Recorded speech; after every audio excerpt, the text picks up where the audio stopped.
এটা ছিল 2-3 দিন আগেকার ভিডিও। আর আমার একটা ইনভাইট ছিল, যেহেতু আমি আজকে বাড়ি থেকে গেছিলাম তো ওর জন্য কাস্টামার স্টেশনে নেমে আমি শিবাঙ্গীর সাথে দেখা করি, দেন আমরা দুজন যাই। তো ওইখানে ছিল মেনলি হচ্ছে আমাদের একটা বন্ধুর আশীর্বাদ। তো ওদেরকে দেখতে খুব মিষ্টিও লাগছিলো, এর আগে রেজিস্ট্রি ওদের হয়ে গেছে। আমরা মেয়েরা ঠিক করেছিলাম সবাই শাড়ি পরবো, আর আমিও এত হালকা শাড়ি চুজ করেছিলাম কারণ সেদিনকে প্রচণ্ড গরম ছিল, আর এটা ছিল আমাদের ফুল গ্রুপ। তো ওইখান থেকে দিন আমরা চলে গেছিলাম খেতে। আর একজনের কথা এখানে তোমরা এবার শুনে নাও। এটা কি ব্লগ হবে মিস তুলি? এটা কি ব্লগ হবে?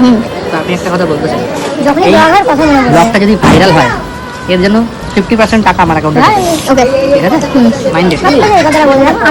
তারপরে এখানে নিউলি ম্যারিড কাপল খেতে বসেছিল, তো ওইখানে আমরা পাশে বসে সব আড্ডা মারছিলাম। দেন ওইখান থেকে বেরিয়ে যাই চা খেতে, যেহেতু সন্ধ্যাবেলা হয়ে গেছিলো। তো রানীর রাসমণিতে গিয়েই বসেছিলাম। তারপরে ওইখান থেকে আমরা বাড়িও চলে যাই। তো চলো আজকের ভিডিওটা এইটুকুনি, নেক্সট ভিডিওতে দেখা হবে।